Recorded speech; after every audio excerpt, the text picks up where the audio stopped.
नमस्कार मित्रांनो, junior stars तुमच्या फेवरेट एज्युकेशन चॅनलवरती परत एकदा आपलं स्वागत. तर महत्त्वाची नोटिफिकेशन आहे, तर ही सर्व मित्र-मैत्रिणींपर्यंत शेअर करा, जेणेकरून त्यांना 17 तारखेला जी एक्झाम होणार आहे त्याच्या रिलेटेड खूप सारा फायदा होऊ शकतो. ओके, कारण का होतं असं की आपण कुठले इन्स्ट्रक्शन वाचत नाही कधी, ऐनवेळी फक्त हॉल तिकीट काढतो, एक्झामला जातो डायरेक्टली आणि एक्झाम देऊन बाहेर पडतो. मात्र होतं असं, जेव्हा तुम्हाला एक्झामला जायचं असतं किंवा एक्झाम अटेम्प्ट करायचा असतो त्यावेळेस त्यांचे काही नियम असतात आणि ते नियम कुणीच वाचत नाही. तर ते नियम तुम्हाला आज इथे सांगणार आहे. सर्वात महत्त्वाचं म्हणजे 17 तारखेला राज्यसेवा पूर्व परीक्षा 2019 ची एक्झाम होणार आहे आणि त्याचं ॲडमिट कार्ड अथवा हॉल तिकीट तर ते आलेलं आहे. ओके, प्रवेशपत्र ज्याला मराठीत म्हणतात, तर ते कसं काढायचं ते देखील पाहणार आहोत आणि त्यामध्ये दिलेल्या सूचना देखील आपण इथं समजून घेणार आहोत. सर्वात आधी तुम्ही जर चॅनलवरती फर्स्ट टाइम विजिट देत असाल तर MPSC ज्युनियर स्टार्स असं गुगलवरती सर्च करा किंवा यूट्यूबवरती सर्च करा, तुम्हाला आमचं चॅनल फर्स्ट टाइम भेटेल. म्हणजे पहिलं चॅनल आपलंच आहे. तर या चॅनलला सबस्क्राईब तर कराच करा आणि शेजारी जे बेल आयकॉन आहे त्याच्यावरती देखील क्लिक करा. बघा, सबस्क्राईब कंटिन्यू वाढत चाललेलं आहे. फेवरेट चॅनलवरती तुमचं परत एकदा त्याचा तुम्हाला खूप सारा फायदा होतो आणि त्याच्यामुळे सबस्क्रायबर इतके वाढत चालले दिली. तर पाहूया आता हॉल तिकीट कसं काढायचं किंवा ॲडमिट कार्ड कसं काढायचं. तर सर्वात महत्त्वाचं त्यांच्या मेन वेबसाईटवरती जावा. खूप साऱ्या दुसऱ्या वेबसाईट्स असतात पण त्यावरती ॲड्स किंवा त्याच्यावरती क्लिक करत बसावं लागतं. तर डायरेक्टली तुमची सिंपल प्रोसिजर फॉलो करण्यासाठी MPSC महा ऑनलाईन ही त्यांची मेन वेबसाईट आहे, तर त्याच्यावरती क्लिक करा. त्याच्यावरती क्लिक केल्यानंतर तुम्हाला दोन प्रकारे हॉल तिकीट काढता येतं. एक म्हणजे तुमचं युजर नेम आणि पासवर्ड शिवाय देखील काढता येतं. ते कसं काढायचं तर बघा, ह्याच्यावरती क्लिक करा या लिंकवरती. मग दुसरे टॅब ओपन होते. त्या टॅबमध्ये काय काय दिलेलं असतं बघा, तुमचा जो फॉर्म भरलेला आहे तुम्ही त्याचा अर्ज ID असतो तो इथे टाकायचा असतो आणि व्हेरिफिकेशन इमेज म्हणजे हा जो कॅप्चा आहे तो इथे टाकावा लागतो. म्हणजे हे जसं टाकावं लागतं, एक पण स्मॉल लेटर कॅपिटल लेटर असं टाकायचं नसतं, जसं दिलंय अगदी तसं टाकावं लागतं आणि नंतर दाखवावरती क्लिक केलं तर तुमचं हॉल तिकीट येऊन जाईल. मात्र आपल्याकडे हे असतं लॉग इन ID आणि पासवर्ड असतो, तर डायरेक्टली फक्त लॉग इन करा. हा पासवर्ड आणि ईमेल ID सेव्ह आहे आपला, त्याच्यामुळे डायरेक्टली क्लिक केलं तर तुमचं असं काहीतरी अकाउंट ओपन होतं. ओके, यामध्ये पहिली टॅब जी असते ती असते होमची, दुसरी असते तुम्हाला प्रोफाईल क्रिएट करा किंवा ते अद्ययावत करण्यासाठी देखील ऑप्शन असतो. आता ॲक्च्युली ही तुमची पूर्ण साईट जी असते ना, तुम्हाला मराठीमध्ये दिसत असेल तर तुम्ही इथून चेंज करू शकता, एकतर मराठी किंवा इंग्लिश दोन्ही चेंज करता येतं. त्यानंतर महत्त्वाचं म्हणजे माझे खाते याच्यावरती जायचं, कारण तुम्ही फॉर्म आधीच भरलेला असतो, तर तुमची पूर्ण प्रोफाईल दिसते. आणि या ठिकाणी बघा थेट भरती, जर तुम्ही सर्व्हिस सेवेसाठी अप्लाय केलं असेल तर तुमचं हॉल तिकीट वगैरे इथं भेटतं. आणि आपली जी एक्झाम आहे राज्यसेवा ती स्पर्धात्मक परीक्षा आहे, विभागीय परीक्षा नाही, याची नोंद घ्या. तर स्पर्धात्मक परीक्षेवरती क्लिक करा. यामध्ये तुम्हाला वर्ष निवडावं लागतं. आता हे वर्ष कुठलं असतं तर ज्या दिवशी ॲडव्हर्टाईज पडली, कुठल्या वर्षी ॲडव्हर्टाईज पडली त्याचं असतं. तर ॲक्च्युली 2018 मध्ये आपली ॲडव्हर्टाईज पडली होती, त्यामुळे आपण 2018 निवडणार आहोत. आणि पोस्ट कुठली होती तर राज्यसेवा पूर्व परीक्षा 2019 आणि त्या ॲडचा नंबर कुठला आला 50/2018. ओके, तर पूर्ण पोस्ट वाईज जसे जसे ॲडव्हर्टाईज आल्यात तसे तसे यांचे संकेतांक बदलत असतात.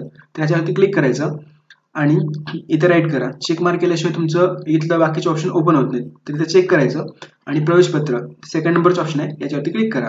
तुमचं हॉल तिकीट ऑटोमॅटिकली ओपन होईल. ओके, मग खाली तुमचं पूर्ण डिटेल येतील आणि त्यामध्ये पहिली गोष्ट म्हणजे सेंटर कुठलं आहे आणि टायमिंग किती आहे ते देखील तुम्हाला माहिती भेटून जाईल. तर बघा, सकाळी 8:30 वाजता तुम्हाला उपकेंद्रावरती प्रवेश भेटणार आहे. परीक्षेचा वार आणि दिनांक 17 फेब्रुवारी 2019. ओके, तर वरती सेंटर दिलेलं असतं. 17 फेब्रुवारी 2019 ला एक्झाम होणार आहे आणि टायमिंग किती आहे, सकाळी 8:30 वाजता तुमची एंट्री होईल. आणि परीक्षा कक्षात म्हणजे केंद्रावरती तुम्हाला सेंटरमध्ये 8:30 ते 9 दरम्यान जायचं आहे आणि तुम्हाला वर्गामध्ये प्रवेश कधी दिला जाईल 9 वाजता, सकाळी 9 वाजता दिला जाईल आणि एक्झाम स्टार्ट कधी होईल सकाळी 9:30 ला डॉटला. ओके, प्रत्यक्ष एक्झाम कधी स्टार्ट होईल सकाळी 10 ते 12. आता हे शेवटचा टायमिंग असतो, 9:30च्या नंतर एंट्री देत नाही तुम्हाला हॉलमध्ये. ओके, तसं देतात कधी कधी, पण तुमची जर इमर्जन्सी असेल तर, त्यामुळे सकाळी लवकरच होईल तिथे लवकर 8:30 वाजता सेंटरवरती अवेलेबल व्हा. बाकीचे तुम्हाला टायमिंग कंटिन्यू तुम्हाला समजून जाईल. ओके, हा आपल्या विषयाचा संकेतांक असतो जे तुम्हाला एक्झाममध्ये पण एंटर करायचा असतो. आणि प्रत्यक्ष परीक्षेचा कालावधी जो असतो 10 ते 12 पेपर 1 साठी आणि पेपर 2 साठी 3 ते 5. ओके, तर यावर्षी त्यांनी म्हणजे यावर्षी किंवा यावेळेस त्यांनी नियम काही चेंज केलेले आहेत. तुम्हाला सोबत काय काय न्यायचं ते डॉक्युमेंट त्यांनी चेंज केले आहेत. दरवर्षी माहिती नाही का, पण MPSC चेंज करत असते म्हणजे डॉक्युमेंट कुठले लागणार काय नाही ते. तर त्यामुळे इतक्या पण सूचना आहेत ना, त्या सर्व सूचना तुम्ही रीड करा. यातल्या महत्त्वाच्या सूचना मी फक्त 1-2 सांगेल तुम्हाला. तो म्हणजे सगळ्यात महत्त्वाची सूचना कुठली असेल तर पॉईंट नंबर 2 ची, हा जो नंबर आहे हा सर्वात महत्त्वाचा आहे. बघा, ओळखीच्या पुराव्यासाठी स्वतःचे आधार कार्ड, निवडणूक आयोगाचे ओळखपत्र, पासपोर्ट, पॅन कार्ड आणि स्मार्ट कार्ड प्रकारचे ड्रायव्हिंग लायसन्स यापैकी किमान कोणतेही एक. ओके, गेल्या वेळेस 2 सांगितलं होतं. गेल्या वेळेस तुम्हाला कमीत कमी 2 डॉक्युमेंट कंपल्सरी, ते पण ओरिजिनल बरं का, आणायला लावलं होतं. मात्र यावर्षी त्यांनी परत चेंज केलेलं आहे. किमान कोणतीही एक मूळ ओळखपत्र आणि त्यासोबत बघा काय म्हणले, मूळ ओळखपत्राची रंगीत छायांकित प्रत. म्हणजे समजा जर तुम्ही आधार कार्ड ओरिजिनल घेऊन जातात तर त्यासोबतच त्याचं कलर झेरॉक्स देखील तुम्हाला घ्यावं लागेल. हेच तुम्ही पूर्ण नोटिफिकेशन जे आहे त्या इंग्लिशमधून पण रीड करा, तुम्हाला अजून सोपं जाईल समजायला. तर सोबत आणणे अनिवार्य आहे, म्हणजे हे कंपल्सरीच आहे, आणावंच लागेल. आता पुढचा पॉईंट काय म्हणतो त्यांचा, की मूळ ओळखपत्राच्या पुराव्याऐवजी त्याच्या छायांकित प्रती अथवा कलर झेरॉक्स अथवा अन्य कोणत्याही प्रकारचा ओळखीचा पुरावा सादर केल्यास तो ग्राह्य धरला जाणार नाही. म्हणजे तुम्हाला मूळ ओळखपत्र जे आहे ते कंपल्सरी आणावंच लागेल आणि त्यासोबत त्याचे एक colour Xerox. Okay, colour Xerox दरवर्षी असं कधीच म्हणत नाही, ते फक्त म्हणतात की झेरॉक्स आणा, पण यावर्षी त्यांनी चेंज केलेलं आहे, रंगीत छायांकित प्रत सोबत आणणे अनिवार्य आहे. तर हा पॉईंट अतिशय इम्पॉर्टंट आहे आणि त्यासोबतच खालचे पण पॉईंट रीड करून घ्या तुम्ही स्वतः, जेणेकरून तुम्हाला याचा प्रत्येक वेळी म्हणजे त्रास नाही होणार एक्झामच्या वेळेस. खास करून तर सकाळची वेळ आहे, त्यावेळेस झेरॉक्स दुकान देखील ऑफ असतील, त्यामुळे 1-2 दिवस आधीच मी तुम्हाला हे पूर्ण व्हिडिओ बनवून टाकण्याचं कारण हेच आहे की तुम्हाला लवकरात लवकर याचा फायदा व्हावा. तर सगळं म्हणजे त्या दिवशी एक्झामच्या दिवशी ताण नको. तुम्ही इतकी मेहनत केलेली असते, तर एका दिवसासाठी किंवा 1 तासाभराच्या कामासाठी इतकी रिस्क का घेताय? तर हे सर्व पॉईंट एक 5-10 मिनिटं काढा किंवा 15 मिनिटं वेळ काढा, जास्त वेळ नाही लागणार आहे पूर्ण रीड करायला. बाकीचे पॉईंट तर आपल्याला माहितीच असतात नॉर्मली की एक्झाममध्ये काय करायचं असतं काय नाही, आणि ते फक्त त्यांच्या कायदे आणि कानून ते सांगतात. मात्र सगळ्यात इम्पॉर्टंट पॉईंट कुठला असेल तर तुम्हाला एक्झाममध्ये काय न्यावं लागतं सोबत आणि काय करायचं आणि काय नाही, इतकंच.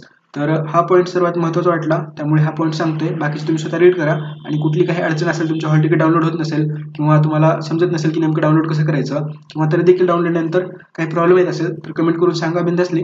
तर आमची टीम पूर्ण तुम्हाला सहकार्य करेल. तर हा व्हिडिओ कसा वाटला ते देखील कमेंट करा आणि हा व्हिडिओ होईल तितकं जितके पण एमपीएससी करणारे मित्रमैत्रिणी असतील त्यांच्यापर्यंत शेअर करा, कारण हा पॉईंट इतका महत्त्वाचा आहे. त्यांचा हा व्हिडिओ पाहिल्यानंतर त्यांचा एक्झामचा जो ताण आहे तो अजून थोडासा कमी होईल. Okay, thanks for watching.